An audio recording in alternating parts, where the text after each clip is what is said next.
with AV, Dima, and Eden. Previous game's winners landing at the Dinky Dish up to the north where their current crosshair placement is, or as the NA East region likes to call it, Jerian's Dish. This is his drop spot. They managed to get themselves some good loot coming out of there, some good positioning too. Seeing if they can hold anyone in. Their first game was not so successful. They've done a 19th, which is right at the start of first moving. Kind of struggled with their mid game a ton. Now, obviously, after picking up the victory in the previous game, this team's built off like good, consistent games, getting seconds, thirds. Just a really typical low ground play style. So for them, having one bad game isn't the end world. Let's be real. We have many, many left. But I just want to see how that goes throughout the course of today. I want to see what form they're on.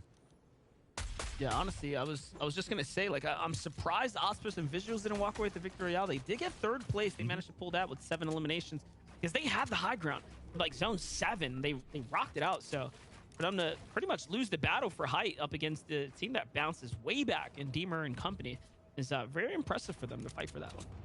Yeah, I think from Auspis team in the previous game, it seemed like there was a stretch play in there, right? Well, you know, a classic stretch high ground retake going on at some time, which we wouldn't normally see from Scented and Commandment, but obviously we're taking strats from Zate's teams and previously, you know, a lot of strategies that a lot of players don't know that Zate or that Stretch has, you know, under his sleeve for if a low ground team needs to take height. And that's what it seemed like. Obviously, we missed that point out in the previous game. He did manage to couldn't, you know, mess up height, we'll say a little bit, because Auspis team did have it fully up. So I'm thinking for the next couple of games, we're going to see some great ones from them, because Auspis team did manage to win 2 games of the previous FNCS so this season. So like they are definitely height team that could win big games.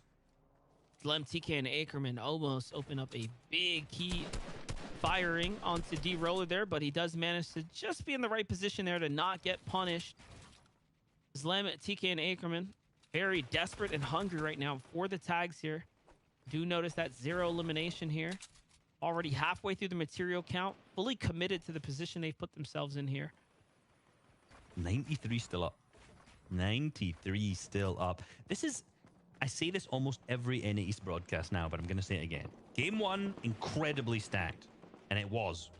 Game 2, players change things up a little bit, get a little bit more aggressive. Players, game 3, they adjust back because it didn't work in game number 2, and it becomes equally as stacked as game number 1. Then 4, 5, 6, free for all, right? So for right now, we're living on the NA East trend of every single game 3 being incredibly stacked. And there's going to be a lot of players that go down here. 23 need to go down to the threshold.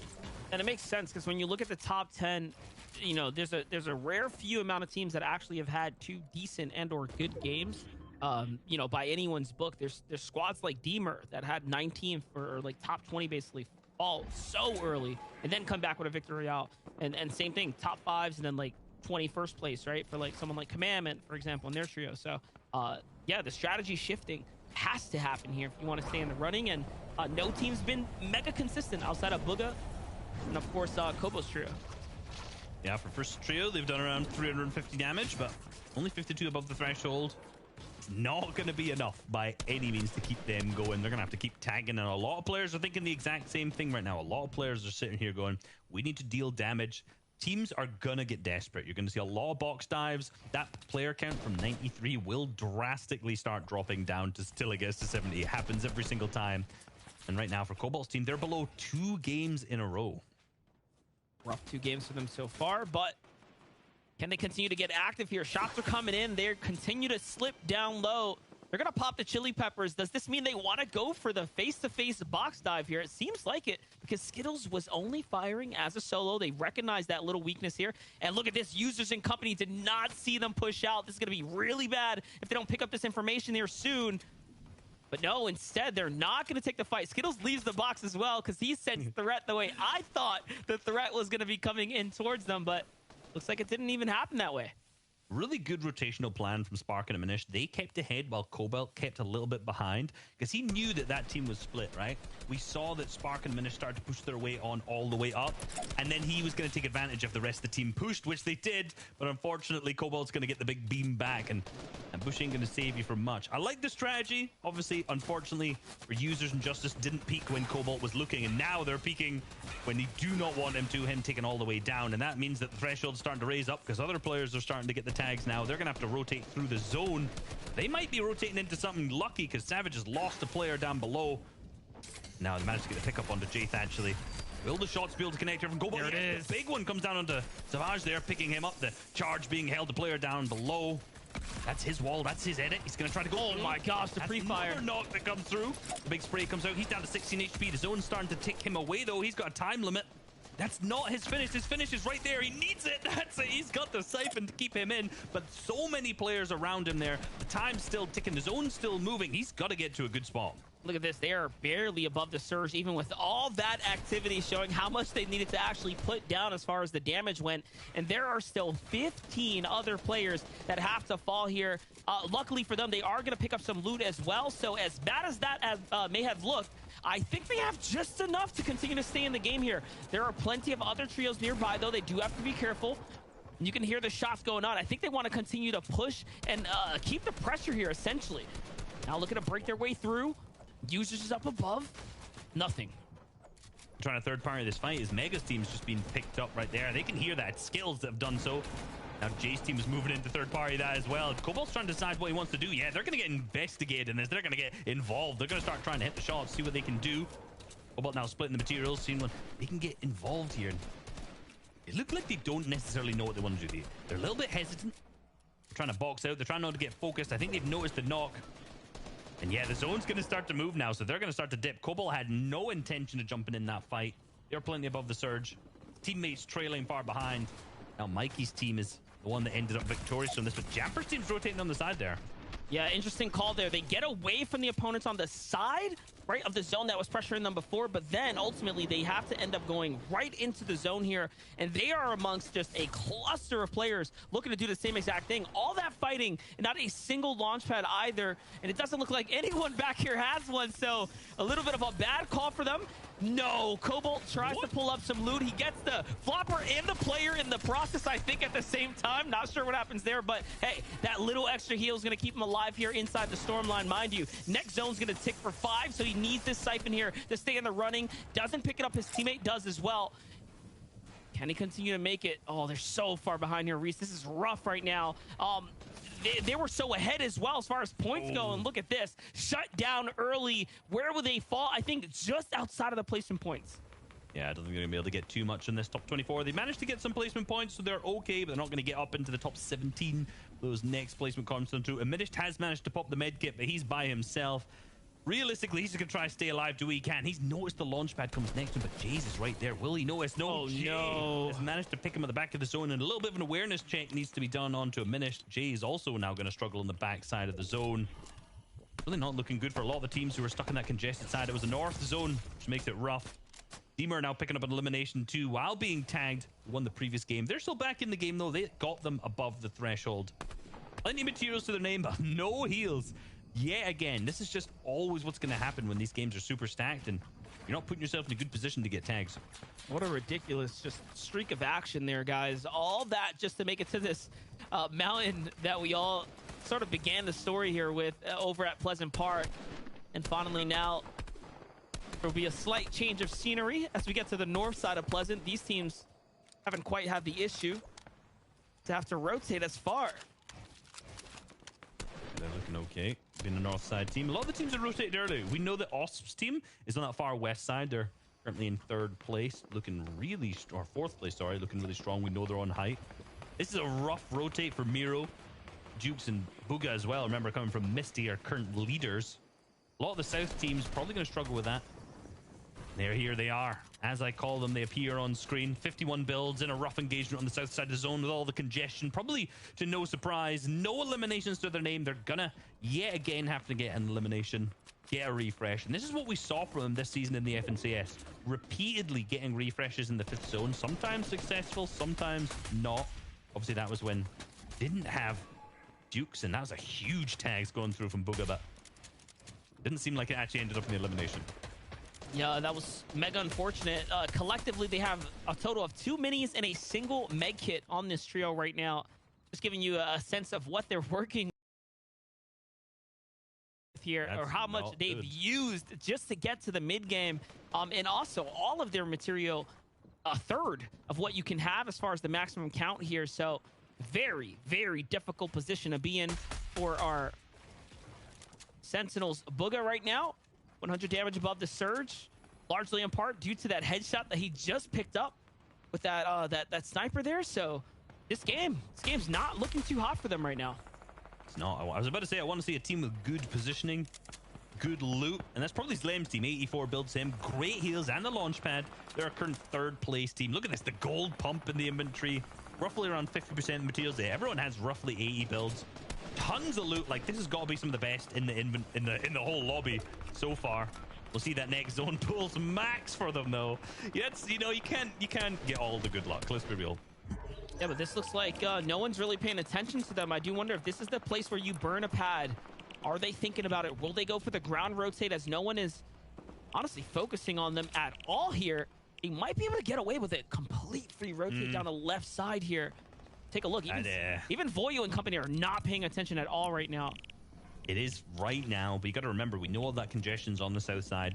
They'll know that as top tier players. They know that all those players are rotated in there. They can't see the little markers like we can, but we've seen so many engagements going on over there. But hold on, Slem hit the big shots onto Deemer as he hits the pad.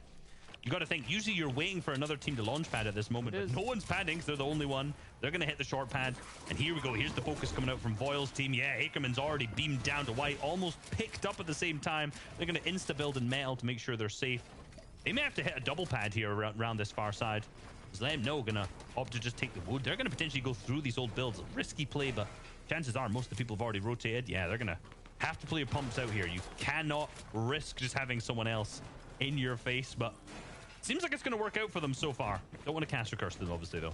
Mega unfortunate that Ackerman, the player with the legendary pump, is the one with the lowest HP count right now. I was gonna say, I wonder if he's gonna want to put it down for someone else. TK does have a power shotgun as well, though, so they do still have the firepower here. He's standing underneath the enemy's floor, though. TK has to be very, very careful. Oh no, and here comes the pickaxing from up above. Now he's in an even worse position here, completely encapsulated in enemy builds now. He's on the run. Play for yourself, man. And that's what he decides to do as he moves around. He's getting chased here, though. And it seems like it barely works out for him, but not much longer as the zone ticks him out. On the other side, Slem just holding on underneath an enemy floor. Too afraid to make noise right now. I'd be shaking my boots. He drops down. No, he's going to be picked up. I think that's probably the play you want to make. You've got nothing left to your name. And Bugha needed that. I think they managed to get that. And that is Bugha's team. You're right. Oh, my God. Did need that. Yet again, like I said, fifth zone, the time that they managed to go for eliminations, they didn't actually end up getting any of them. Now that I look in the feed, they got 0 elims from that. But it seems like they managed to get all of the refreshes. So I'm not sure how the other team managed to dip on out and not pick that up. But that set these guys up so well for the moving zones yet again. That was Osman Visuals just sitting up top. They did all that work, and the loot just came falling down to Bugha, Mira, and Dukes. You know, we talked about that little bit of luck factor sometimes being the difference maker for you, and the key awareness there to look up, not be afraid to get involved into that fight is going to be the difference as Stretch gets taken out by user skittles and Justice here. Big, big elimination. Massive for them. They're going to hit the pad, go for the double dip. Drain a little bit of that white HP to stay up in the sky a little bit longer. But no, they've lost the high ground. They're going to have to go down to the second height. Users has no safe place to land. He's so close to so many other teams. He's going to start to elevate himself here. Hopefully his teammates can get in the back. And it's Osp taking height yet again. 2 games in a row as on the mid ground. Miro picks up an elimination onto Canada.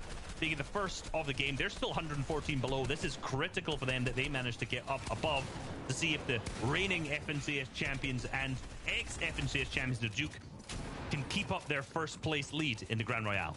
Now, Miro got the knock on to Kanata, but AV got the finish. So what that tells me is Miro just deleted Kanata out the sky off a launch pad, which is so unfortunate. And now the Surge, though. The Surge is mega active here. 4 players have to go down, or they have to fight back. Miro does have a team in his sights here, but remember, all that sweet, sweet loot they picked up, it's going to be enough for them to want to wait this out. They lose Bugha in the process here. Duke is mega hurt as well, and it doesn't look like anyone's fallen just yet. 2 more players still have to go down, which is them. They're the sole 2 under pressure here. They connect, though. They managed to go through. The Surge still 28 below. It's still no pressuring, still 2 ticks away. Not a single player starting to go down here. The Mini's trying to come out, trying to do what he can to save it up. Duke's doing the same thing, but the zone now crushing. One more player left. One has to go down. God. They're just going to jump straight in the box. Can he hit a 200 pump? Potentially to pick him Leland, get the refresh. It's down to 30. The surge is over. They're still in it as a duo. Miro's giving himself a good target, but the spray comes from down below. A single shot will pick him up, being on 24 HP, but he's going to hit the med kit down below. He should be safe right now. Scented goes down in the feed. Jukes has found himself his own layer away from his teammate, also picking up the med kit, but he's plenty of builds. 74 left in his inventory. If they can get back together, this can be like a top 10, top 8 kind of game if they really don't even frag out that much. You saw what he did there. He read that perfectly. While he was healing, he looked down. He said, okay, I know exactly where Miro is. I'll get to you. Give me a second here. And there goes the heal exchange. That means Miro's going to be back in action. Doesn't even split loot. He doesn't care. He's going to lead it. And they're probably going to start soldiering their way down to low ground. On height, though, Osp, Visuals, and Frisk with a back-to-back high ground positionings now are trying to set themselves up for another top 3, possibly victory royale finish right now. They can do it. They have the material and the additional heals for the win condition here. But what can Dukes and company do as they are setting themselves up to break into triple digits? Going to be one of the first trios to do it here. Dukes find some loot. This is awesome for him now. Another player on the layer here, and no pressure coming in from all different angles. This is a tough spot to be in, and Miro looks like he's getting active on the low ground here. Yeah, 2 games of solos so far. Miro just fragging on the low ground. That's a finish for him onto Cold. Not the elimination, though. He's not going to get the materials from it. 0 mats to his name. He knows the player's down there. He can't go up. He's going to have to go down into zone. But the player starts to ramp up. Can he spray them out? But no, he's still managing to sit on the low ground in the zone. If he presses that AR, he can do what he can. It's a top 6 situation so far. Jukes is down, so it's all down to Miro on the gold pump. That player being really, really careful. The shots hit him, but no, Miro is going to go down on the low ground so far. Up above, Creo still in it as well. Frisk has lost Osp yet again. Visuals still in this as well as a duo up on high ground. 8 eliminations to their name. The shots start to come out, but they've lost height. It would seem like they do not have control anymore. This is not a race, though. It's a marathon to the finish, and Frisk is trying to hold it down right now. He's at 9 eliminations. Can he find his 10th for the Victory Royale now? Is the real question. He goes for it into the box, and now 20 HP. Misses the most vital pump shot, though, at the end, and that could be the difference here. The Siphon's going to keep Vert up. Vert wants to go for the breakdown here. It's coming down, but no fall damage, and just like that, he gets ticked out of the zone, and Visuals will survive. That is a game that they managed to capitalize. They failed to in game number 2. In game number 3, they take the high ground. They hold it. They send the attack dogs down to disrupt the heal off of Vert down below. And they're going to pick up the Victory Royale in game number 3 for Frisk, Osp, and Visuals. So unfortunate, though, they didn't get a single tag on the last player there, because that would have been a difference maker. That would have been more points for them, which we know is crucial to setting yourself up just coming into day number 2, Reese. Absolutely, and I'm impressed, obviously, again, by Duke, Miro, and Bugha managing to stay through a messy end game, but managing to put that individual skill to obviously in action. Let's be real. Miro picking up eliminations, staying alive in the low ground, just doing what they can. We're not going to have to worry about any of that other stuff anymore, though, because we have leaderboards and highlights to get. So we're going to toss it on over to Zeke, Vivid, and Adam to give us the update. Guys, thank you so much. Fantastic game number 3 down in the books. NA East. Okay, NA East, I see you. I respect it, and I like what I'm seeing. Let's keep this going. Now, Vert, Blade, and Scope finding themselves in second place as a trio we kind of talked about there in the beginning of the show, talking about a trio that was super incredible and could perform well. But in those final moments, man, it's going over to Frisk, Visuals, and Op. First place. Both of these teams walking away with 10 eliminations, though, Vivid. I mean, that's pretty good. At that point, the extra few points for Victory Royale doesn't really matter, right? Oh yeah, 10 eliminations, man. I feel like we've seen so many teams so far in just 3 games put up big number of eliminations. But I gotta tell you, man, Frisk, Visuals, and Oz, man, they are stealing the show from me right now. They have been on high ground, it feels like, every single game. So a lot of respect to put on their name after those first 3 games there. But again, man, we just see Bugha, Miro, and Dukes. It's always a situation where there's like 2 of them left, but it feels like they're a trio. They're just vibing out. They're playing as if nothing even happened. There's just 2 of them. I mean, Miro with the little sneaky play on the low ground there at the end, dude, to try to gather a couple more, you know, placement points for his trio there, man. This trio just has so much clutch potential. Yeah, it definitely does. I think it's really interesting that the Storm Surge in general played a really important part of that last game as well. I think it's interesting to see the likes of Miro, Dukes there, and Bugha kind of hold out rather than trying to engage and kind of like trying to actually get the Storm Surge back. They're kind of holding out with their meds, kind of, you know, trying to get themselves as many shields as possible to kind of just basically survive, not give away their position, but just survive the Storm Surge. They get down to those 30, and then they can carry on what they're doing. And Miro just made it through, and again managed to clutch some standing points. We talked about eliminations there, 2 teams getting 10 eliminations at the end, so exactly like the same amount of points. When it comes to standings, there's only a couple of points in it when it comes to first and second place, but those eliminations, those are what's really key to getting yourself into a real big position. Yeah, and I think this is a huge game for Bugha and company, right? A Minish in second place going in that game falls super early, right? At that point, Bugha's like, okay, we can actually make a play here. We can kind of try and rocket ourselves with the standings. But for them, I mean, falling early, especially on day number 1, I'm not too worried, Vivid, right? With the double point format tomorrow, it's definitely a bummer. Like, of course, falling without points is going to be a bummer for the trio, but it's fine. That was just game number 3. We have 3 more ahead of us, and then 6 games tomorrow of double points. But overall, I want to see how they bounce back from this, right? What can they do to make that up in game number 4? I mean, so far these guys have impressed me, right? Like I don't know a lot about Cobalt, Spark, or Aminished, right? But you know, the first game of the day, a 5th place with 14 eliminations. Second game, a 7th place with 5 eliminations, and then you know everybody has a bad game, so they went out 24th there with only 2 eliminations. But I mean, even finding those 2 eliminations, that alone is enough to be like, okay, well, you guys had a bad game, but at least you managed to scrape together some amount of points. So they've obviously showed that they can compete with the best of NA East. One bad game doesn't dictate how well they're going to do or how good they are, so hopefully they can bounce back in these last games that we have. Yeah, let's not forget as well, they are one of the teams that are contested their POI, one of the few teams that are as well. Managing to continuously deliver those eliminations despite that is crazy impressive. Whether or not they can have that consistency throughout the rest of the games that we have, I think there's 9 more in total over the next 2 days. I don't know, but we'll have to wait and see what happens. I think it's going to be really exciting regardless. And game 4 is right here. Let's do this thing. Oh, man, you took the words right out of my mouth. Adam, so which case, Adam, throw it to the boys. Okay, Reese, Monster, boys. Let's jump in, baby. Here we go. You threw Adam off there. He was like, wait a second, I get to take control of the show. Yeah, Zeke's been very, very forgiving lately about that. He let Kelly take over the Friday announcement, and now Adam, look at that. Yeah, I mean, it's because he's standing now. It's sitting. He's a new man. Zeke could have had none of this. Yeah, he's a different person. Different breed of Zeke. Visuals and Frisk have only been on an upwards track here, now picking up that victory royale. Big game for them. How can they one up themselves? I don't know, because they have been playing so excellent here, Reese. I mean, consistency at its best now. Yeah, and like I said, in the FNCS finals, they managed to win 2 games out of the 12. They've already picked up 1 here. This seems to be a team who can just win games, right? They made it here to the finals by winning a game. They're clearly capable to win games in the finals. I'm going to say win a game 1 more time in the next 9 games.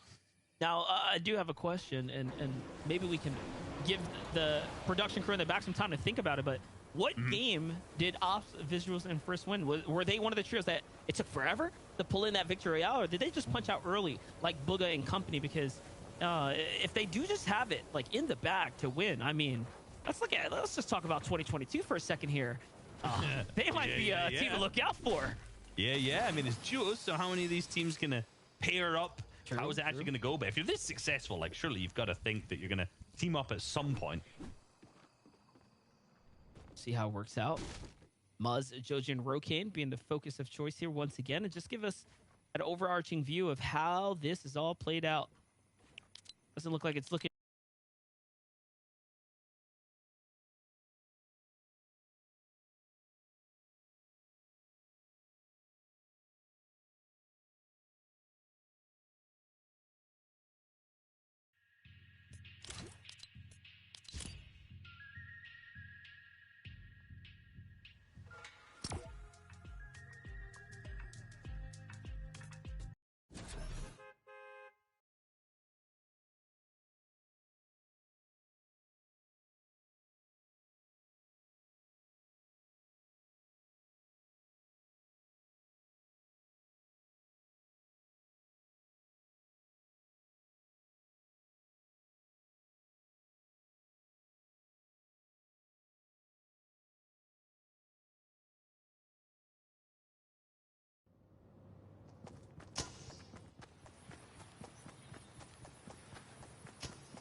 checks it, but it works out.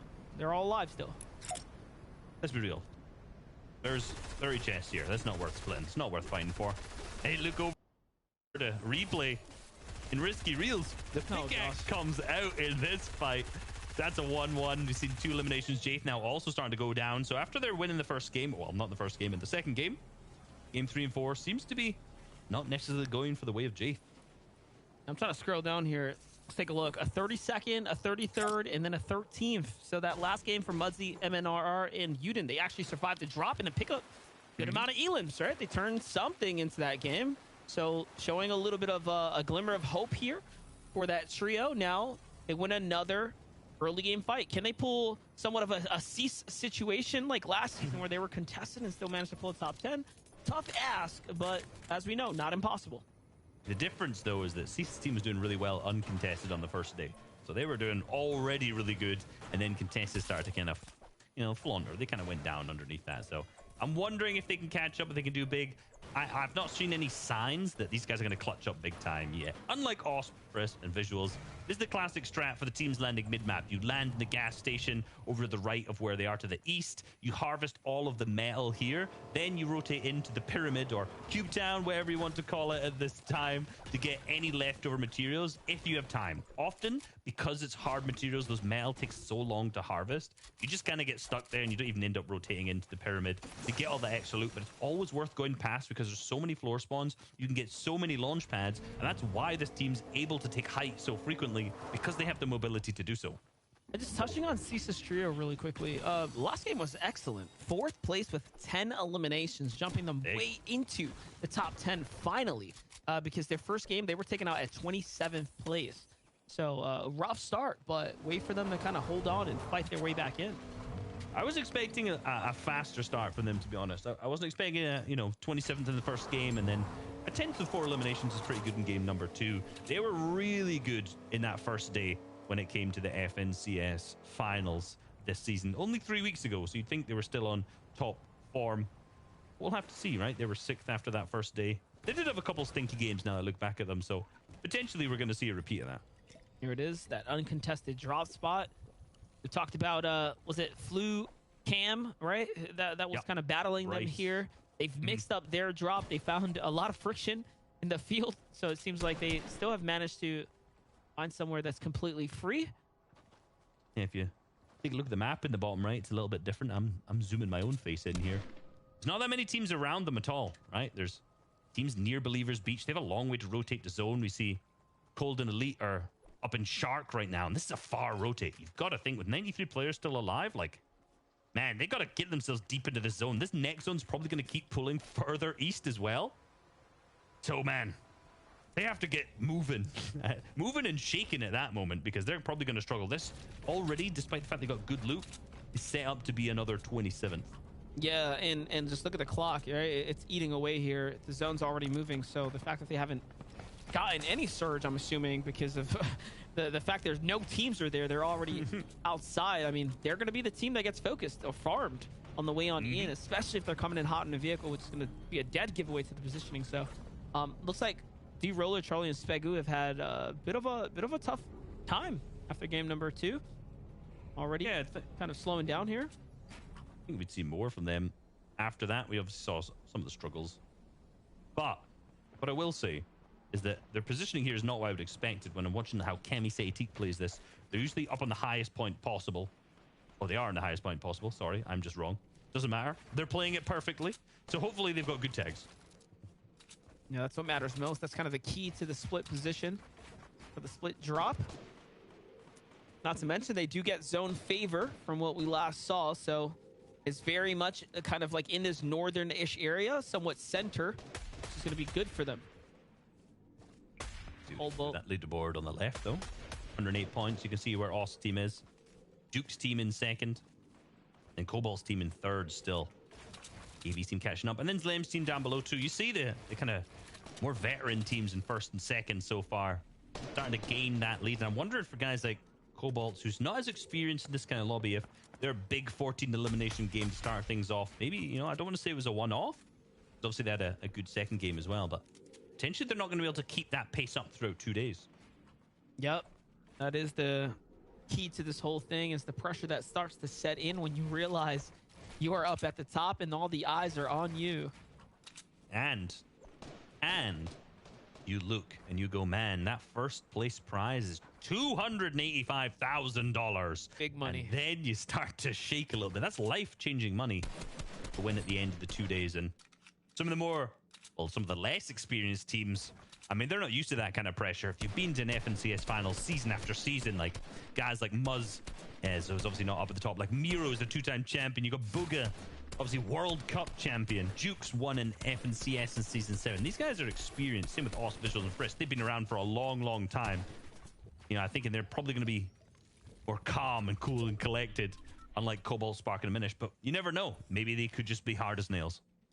Very different caliber of player out there. The new trios on the block, though, still showing up, trying to make a name for themselves and setting the bar here. Put some respect on them. AV, Deemer, and Eden already picking up their first victory royale today in impressive fashion. They're making their rotate. Day Jamper and Tragics have a bit of a split there, though. Little ambush setup. Care now on the other side. Frisk looking for his tags here. Where is Visuals? No HP. He's in the box. He's in the mix here. I was actually interested in seeing Day Jamper and Tragics. Definitely my pick for today, coming into it after how they played only 3 weeks ago. Currently down in 13th. Fragging out, absolutely. But just not able to really get anything into the top 10, you know. I'm wondering what the issue is. Game 1 was the Storm Surge issue. You can say that about most of the teams who aren't doing well right now. But I want to see where they're struggling. Is it their positioning? Is it rotations? Are they not able to hit the shots that they normally would? I'm just not sure. Top 3 trios are currently positioned up, and you can see Bugha and company are the ones getting the most active right now. Mind you, they are on the heels of first place. Kristoffs and Visuals holding on to first by a mere elimination. What they can do. Bugha's team still now gonna eventually hit the rotate. Miro clearly not got his driver's license yet. Gonna, oh no, box up the car. There you go. The last thing you want for your car to be visible. Players will spray it, it'll blow up all those builds, it'll set everything on fire, become a complete mess.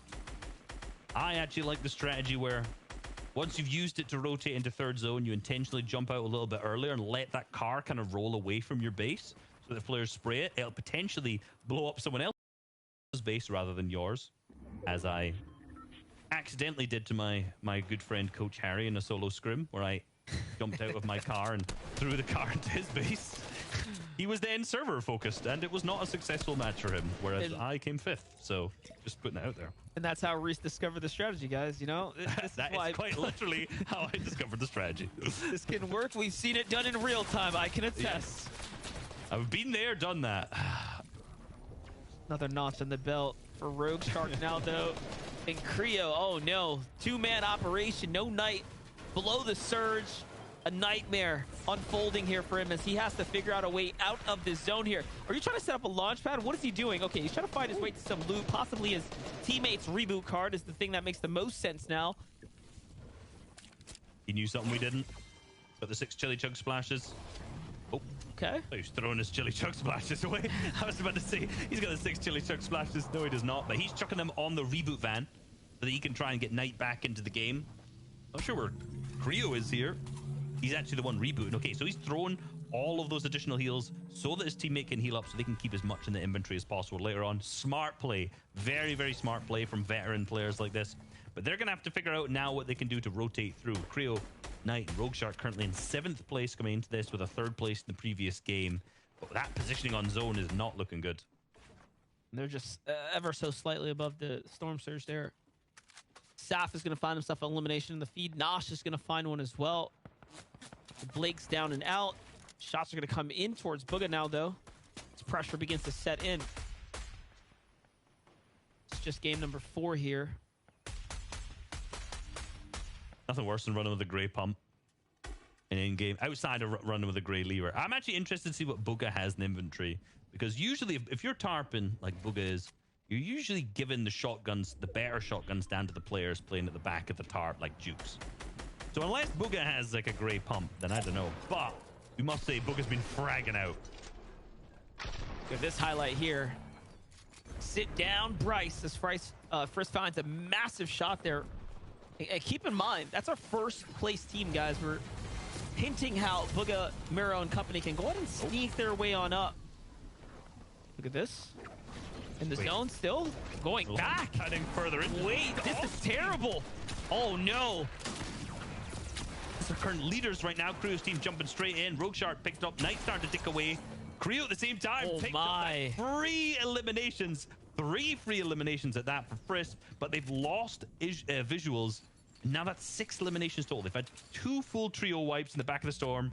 I'm not really sure what the play was there. The reboot's going to come through. Potentially, they heard the reboot. They saw the reboot. Either way, I'm not launch padding deep into zone as a full trio to try and pick up eliminations.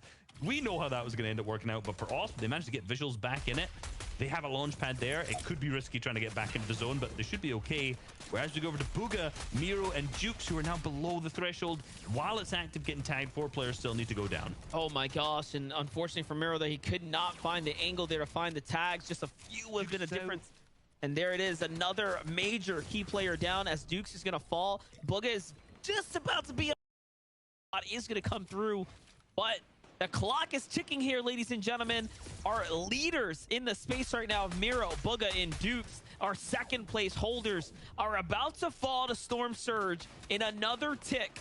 If he cannot get an heal off here, as Bugha seems to already have popped his med kit. No, he is fully down. He's on his knees essentially here. This is it. Oh, Miro's gone. They are out of the lobby. And just like that, we see them fall early for the first time. Titans can bleed. I mean, this is opening up so much. We already saw Osp team also deep into the storm too. So they're potentially not going to have a huge game. Slacks, Acorn, Jack also getting tagged up big time while overpeaking a little bit. Their materials starting to, their heals starting to dwindle away here. And this is really opening things up. Cobalt, Spark, and Diminished, AV, Dimar, Edan, Zlam, TK, and Chucky are all able to get into the position. But look, first awesome visuals in Storm with tons of materials, tons of heals. They've managed to get away with what was probably one of the worst rotates I've seen in a long time. And it's crazy because had it been a different zone, they'd be in probably 5-tick territory. So like it'd be such a different story, but things just worked out for them. It just so happened to be very, very close to the risky reels there, which allowed for them to have a relatively smooth rotate on in, and no one noticed them. They stood under the radar, just a rarity across the board. Here comes the marker to reveal the next zone. They understand where they have to get to, and it looks like they are back in this game. Somehow back in this game, and the fact that second place is down now, they have the opportunity to really build a big lead here. Yeah, it doesn't seem like they're going to falter anytime soon. They're doing really well placement-wise. Every single game being in the top 10. This game looks like it's not going to be any different, especially that lucky 4th zone pool for AV, Dimar, and Eden. Looking good on the materials, looking good on the loot. But a rough rotate to make with a lot of pressure starting to come on through. They're currently our 4th place team, as you can see on the far left. They're going to try and get tags on the players up above. Fighting at the far side of the 4th zone when they got to rotate. I think all players in this know that this is a rough one. They're going to hit the Chili Chug Splash. Thankfully, they have the slipstream to get them through, but will there be any teams with their eyes on the prize, which is their eliminations? AV lands, hits the 68 with 86. Cool team starting to get into an engagement now. Zlame on the other side of the wall. AV trying to replace to the ramp. He gets one in. They've not been chunked up big time. That would have been really good refresh for them, given they have 58 builds so far. But unfortunately, the shots are minimums. There it is. He's trying to rotate on in. Now getting the pressure from Stretch Sense and Commandment from the other side of the wall here. That's not too good. No, he's going to start backing up. Also, Jamper and Day. They have angles here from the side as well. They're below the surge potentially here. Yes. Well below the surge right now. Oh, they're not going to give it up. Struggling today in this game in particular, right? A lot of things are going to change up on the leaderboard big time, I would suspect. Outside of Off's team, who's sitting in a good spot. If we see AV go down, even if we don't see this team go down now, look at the materials. 21 builds, mainly just brick left remaining. I'm sure the teammates Dimar and Edan don't have much else. So for them, this is going to be rough. They're going to need to go for some sort of refresh. Maybe not box dive at this moment, but yeah, they're starting to get focused yet again. They're down to wood, down to brick. Just trying to stay in it as long as they can. The Chili Chug Splash pop. They're going to have to start moving. Ackerman's right next to them.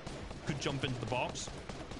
Now they can try to establish up on high, but I think they're going to be dropped down into someone else's box. Could be Ackerman's. AV starting to get tagged up. He's got 9 builds left. Their zone's still pulling on him. He's going to get into the back of the tarp. Will he be able to hit something? Donnie's right on the other side of the ramp. He's walked right past him. Oh, no. He's gotten hit in the back. He didn't see it. The minimum's missed. No, he's connected to shot. Is that the knock? Yeah, it is, but Bully's trying to ramp face in the box. He's in, and AV's down. Eden's down. Deemer's down. Our 4th place team is going to start climbing down the leaderboards after this game. They tried, but it's not going to be enough there as he gets sniped down and cut out of the lobby. Top placing teams falling one after another. Meanwhile, Osp, Visuals, and Frisk are still in this game. I saw Osp alive just on the peripheral there, just on the outskirts. Sneaks his way on in.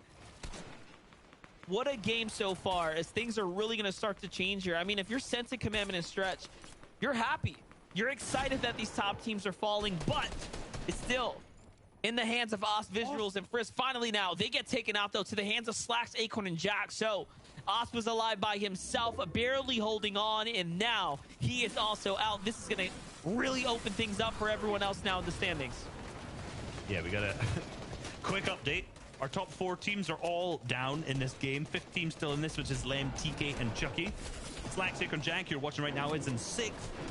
And they're in this too. So this team alongside Slam's team, you got to be watching out for to make sure they're going to start catching up. I'm going to manage to get a supply drop in their box. That's going to be a guaranteed launch pad. See Tragic's team also right next to them. A lot of the top teams. I'm interested, honestly, just to see what the leaderboard looks after this. Leaderboard's definitely going to change here, and we're going to see some familiar faces up at the top of Jack, Slacks, and Acorn continue to play the way they are right now. Seems like they're finding their stride here in the late half when it matters most. It's a team that definitely tends to turn online when it does matter. Big pickups here. Elite's Cease and Cold, though, also holding on by a thin margin here. Elite is by himself now. Has he done enough? Does he have enough tags here? There's a full trio next door. Look at the silhouette through the builds there. One false move and he'll get sniped down. Has to be careful. Did say this is probably going to be a rough one for them. They had that late rotate, and it's unfortunately ended up being that way. They managed to pick up 5 eliminations as they went, up to 81 points total, so they're still climbing the leaderboards. They got to think there's some of the other teams still in this. Lem's team and Slack's team going to do more. Want to see what Elite can do as a solo. He has the pad. Up on high ground, Clarity G's team still in this with Casker and Nittle. A recent swap in the teams. They're in 15th, very middling on the leaderboard, in the best position. They pulled the first moving zone. They're going for the sprays down below.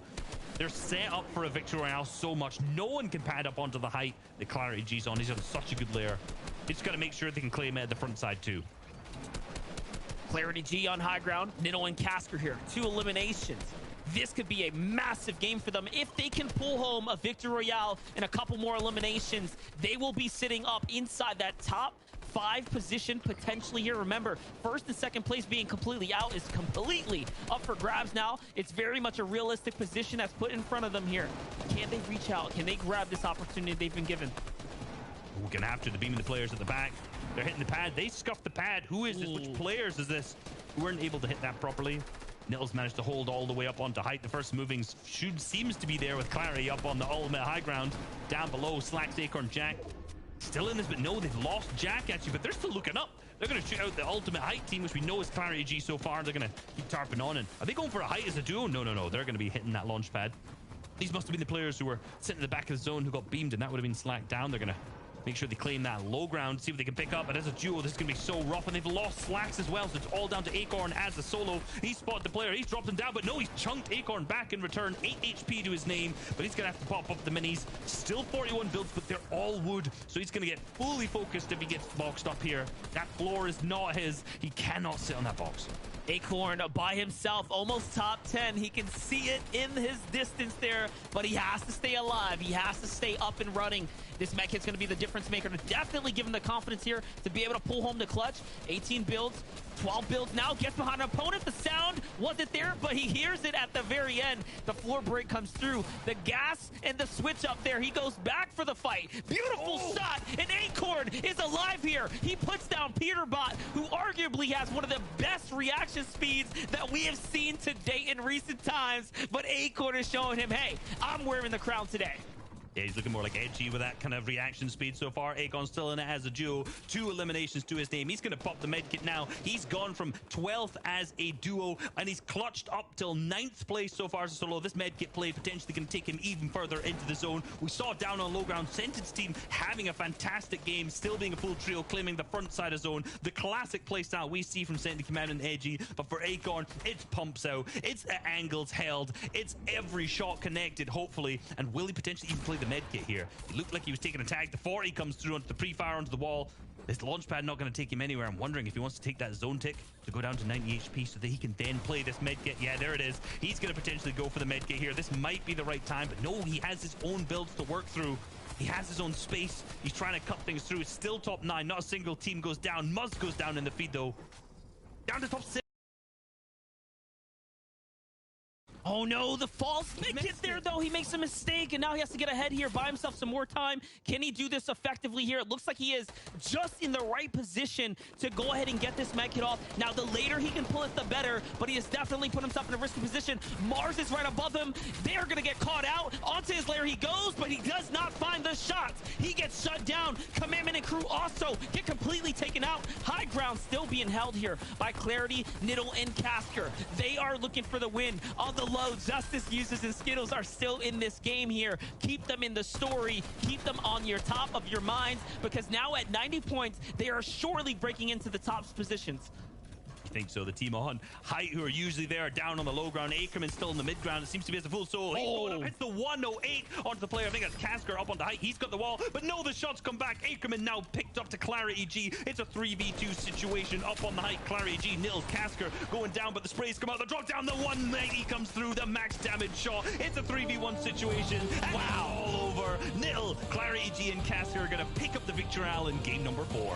One of the most veteran trios to ever do it. Clarity, Niddle, and Casker, the kings of Retail Row, clap back now for a 6th elimination victory royale in a clean, dominant fashion as well. They got high ground and never looked back. Never looked back, indeed. They claimed it so early. They had such a good control over from them. They picked up the eliminations. You saw the harpoon drop down below to ensure they could keep getting those materials back, and that's why they're just able to hold it for so long. Great play for them all just to drop down at the end, make sure they could capitalize on the numbers advantage they had, and look, the victory royale is, and I'm sure, again, I said this mid-game, I'm interested for the leaderboards. But it's a heartbreaking situation for our top 4 teams that were taken out nice and early there, giving the opportunity to everyone else. And we saw how many points Ackerman had. He jumped way on up. So we're going to toss it over to Zeke to get us the final update.